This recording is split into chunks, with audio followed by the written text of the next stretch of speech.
Coronavirus is not just in big cities like Detroit, Chicago, and New York. There's been a surge of COVID-19 infections in rural areas. Adriana Diaz visited Wisconsin, where both people and some of the nation's food supply are being threatened. No place is immune from coronavirus or the fear it carries. The thing we fear the most is what we don't know and what we can't see. The next several weeks will be very critical.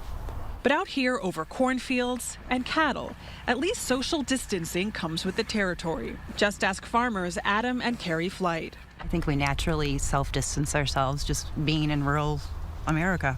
It's one of the advantages rural areas have against the virus. Another is a culture of preparedness, says Dr. Javier Rincon, who works in town. I talked to a lot of people, and we were talking, of course, about the toilet paper. He said, no, I have 96 rolls. I bought them in January. So people, they are always prepared because you never know. You live in the middle of nowhere.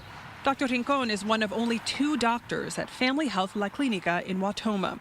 He says while people are spread out, an already spread thin rural healthcare system could be stretched to the limit. Mostly because we don't have enough ICU beds. We have a lot of people with respiratory problems.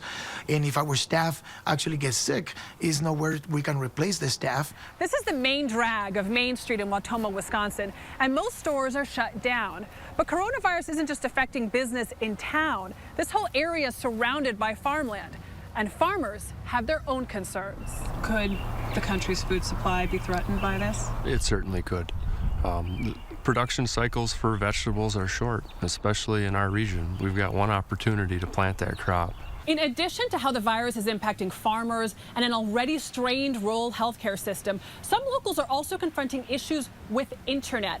One farmer told us that his house simply doesn't have enough bandwidth to handle all his kids at home, all trying to take classes online. He says it's exposing how fragile internet infrastructure can be in some rural areas, an unexpected challenge in this pandemic. Adriana Diaz, Wautoma, Wisconsin. Certified most accurate. Now, your first Warn 5 forecast with Mid-Michigan's only live radar.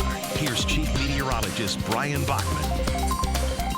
Well, a very good Sunday evening to you, everyone. More importantly, happy Easter. Hopefully you had a chance to enjoy a round of bonus weather conditions out there today. We got the rain to hold off a bit later than we were expecting. Worked some sunshine into the mix and saw our temps climb to around 60 degrees. But things will be changing for the more unsettled regime as we head on into tonight, as already we're seeing our first waves of showers